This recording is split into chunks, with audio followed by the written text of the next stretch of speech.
चलिए आगे बढ़ेंगे और ये भी जानकारी दे दें कि भाजपा कोर कमेटी की बैठक आज होने जा रही है और दिल्ली में आयोजित होगी ये बैठक। प्रदेशाध्यक्ष सीपी जोशी की अध्यक्षता में बैठक है। मुख्यमंत्री भजनलाल शर्मा सहित कोर कमेटी के सदस्य भी शामिल होंगे। लोकसभा चुनाव को लेकर चर्चा होनी है। पहली सूची को लेकर भी मंथन किया जाना है और मार्च के पहले पखवाड़े में पहली सूची आ सकती है। आपको ये भी जानकारी दे दें कि बीजेपी प्रदेशाध्यक्ष सीपी जोशी के अध्यक्षता में ये बैठक है और वो दिल्ली के लिए रवाना हो चुके हैं। वो तस्वीरें भी हमने आपको दिखाई थी जब वो दिल्ली के लिए रवाना हो रहे थे। बहुत जल्द ये बैठक शुरू होगी और अपने आप में बेहद खास, क्योंकि कोर कमेटी की बैठक है और दिल्ली में आयोजित हो रही है। तो आप अंदाजा लगाइए कि तमाम दिग्गज इसका हिस्सा होंगे, पूरे कोर कमेटी के सदस्य इसका हिस्सा होंगे। मुख्यमंत्री भजनलाल शर्मा इस बैठक का हिस्सा होंगे और सबसे महत्वपूर्ण बिंदु रहेगा लोकसभा चुनाव। वक्त बेहद कम, पहली सूची आनी है, उसे लेकर मंथन किया जाना है। मार्च के पहले पखवाड़े में भी पहली सूची आ सकती है, इसीलिए उम्मीदवारों के नामों पर मंथन किया जाना है। पहली सूची को लेकर क्या क्राइटेरिया रहेगा, ये भी देखने वाली बात है। तो 25 की 25 सीटें एक बार फिर से बीजेपी के नाम करने की कोशिश यहां पर रहेगी और मुख्यमंत्री भजनलाल शर्मा इस चुनौती को स्वीकार कर चुके हैं, लेकिन चुनौती पार भी करनी है। विधानसभा चुनावों में जिस तरीके से जीत दर्ज हुई, मुख्यमंत्री बने भजनलाल शर्मा और अब लगातार जिस तरीके से एक एक करके वो गारंटियां पूरी की जा रही है, चाहे वो प्रधानमंत्री नरेंद्र मोदी ने अपने भाषणों में कही हो या फिर बीजेपी सरकार की तरफ से कि अगर वो सत्ता में आती है तो ये गारंटी पूरी होगी, जिसका सीधा सरोकार जनता से होगा। तो ऐसे में चाहे ईआरसीपी का मुद्दा हो या फिर अन्य मुद्दे हो, उसे लेकर भी आश्वस्त जनता कि आने वाले समय में भी जो तमाम योजनाएं हैं या विकास की बात कही गई है वो पूरी होगी और इसीलिए चुनौती बहुत बड़ी है। लोकसभा चुनावों के मद्देनजर भी इसे देखा जा रहा है कि इस टेस्ट को भी पार करना है। 25 की सीटें एक बार फिर से बीजेपी के खाते में करनी है और हालांकि इसे लेकर बैठकों का दौर लगातार जारी है। ये भी मंत्रणा हो चुकी है कि कैसे जनता तक पहुंचना है, केंद्र सरकार की योजनाओं को जनता तक पहुंचाना है और राम मंदिर की जो प्राण प्रतिष्ठा हो चुकी है उसका भी लाभ लेना है। अदिति न्यूज एडिटर अदिति नागर हमारे साथ जुड़ चुकी हैं, ज्यादा जानकारी उनसे लेंगे।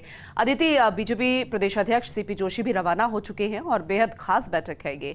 अभी ओवरऑल अपडेट क्या है इस बैठक को लेकर, कितने बजे ये शुरू होगी?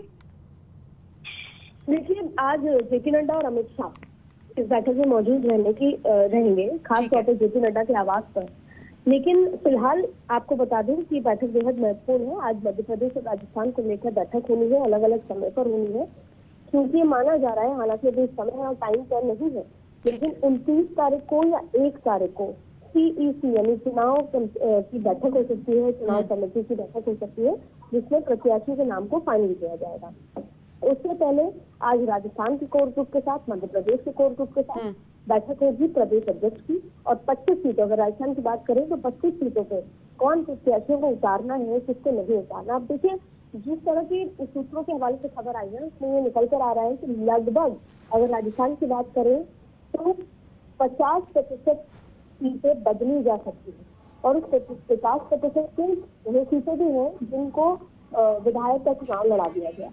तो लगभग काफी सारी ऐसी सीटें हैं जिनको बदलने पड़ती थी। जब भारतीय जनता पार्टी ने सर्वे कराया, सर्वे कराने के बाद सर्वे में कई नेताओं को लेकर रिपीट ना होने की बात भी कही गई, क्योंकि जनता के बीच जब सर्वे हुआ, अच्छा सबसे बड़ी बात है कि सर्वे अलग अलग स्तर पर हो रहा है। एक राष्ट्रीय अध्यक्ष का सर्वे है, दूसरा BL संतोष का भी अलग सर्वे है, अमित शाह का सर्वे अलग है। तो अलग अलग स्तर पर प्रोफेशनल सर्वे किए गए हैं। अब आज जब कमेटी आएगी तो वो अपने स्तर पर जो नाम आए हैं और अपने स्तर पर जो पैनल तैयार उसको लेकर। अदिति, जब सर्वे का जिक्र हो ही गया है तो जरा ये भी बता दीजिए कि किस सर्वे को ज्यादा इंपॉर्टेंस दी जाएगी, उस सर्वे को जिसमें नए नाम सामने आ रहे हैं या फिर उस सर्वे को जिसमें जो विधानसभा चुनाव हार गए हैं उनको रिपीट किया जा सकता है क्योंकि वो दिग्गज नेता है, उनका लाभ लेना है, और या फिर उस सर्वे को जो कि सर्वे में वो नाम शामिल नहीं है लेकिन कुछ नाम ऐसे हैं जो कि आ सकते हैं, जैसे कि प्रभुलाल सैनी। क्या लगता है?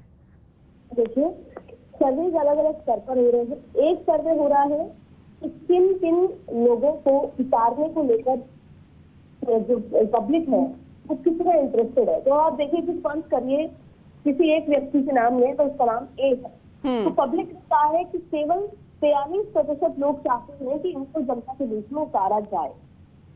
तो ऐसी स्थिति में जिसके 50% से कम आंकड़े हैं, उस पर ये सवाल है कि उसकी टिकट काटकर किसी और नए प्रत्याशी पर चुनाव का दांव खेला जाए। दूसरी बात है कि कई ऐसे इलाके हैं जहां पर विकल्प ही नहीं है जी, जहां पर जैसे कि अगर पाली की बात करें तो पाली में कई बार ये आया कि पीपी चौधरी का किसी 2 बार के हैं क्या बदलेंगे, उनकी बात है, लेकिन कोई विकल्प सामने खड़ा ना दिखने के चलते पीपी चौधरी का नाम लिस्ट में सबसे आगे है।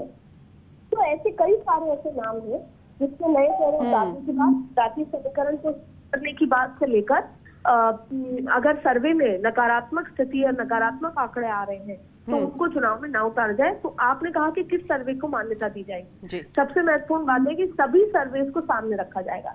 एक सर्वे ये बताएगा कि इसको लेकर, इस प्रत्याशी को लेकर नेगेटिव जनता से बात आई है, एक सर्वे ये बताएगा कि ऐसे और उस इलाके के नए चेहरे हैं जिनको उतारा जाए जो सर्वे में अव्वल पे आ रहे हैं। तो अलग अलग सर्वे को देखकर, समझकर, कोर ग्रुप से बात कर इस बैठक में फैसले और निर्णय लिए जाएंगे। यानी राजस्थान हो या मध्य प्रदेश, लोकसभा चुनाव के लिहाज से आज का दिन बेहद महत्वपूर्ण माना जा सकता है। बिल्कुल सही आपने कहा। आगे भी आपसे अपडेट लेंगे अदिति। बहुत शुक्रिया विस्तार से जानकारी के लिए।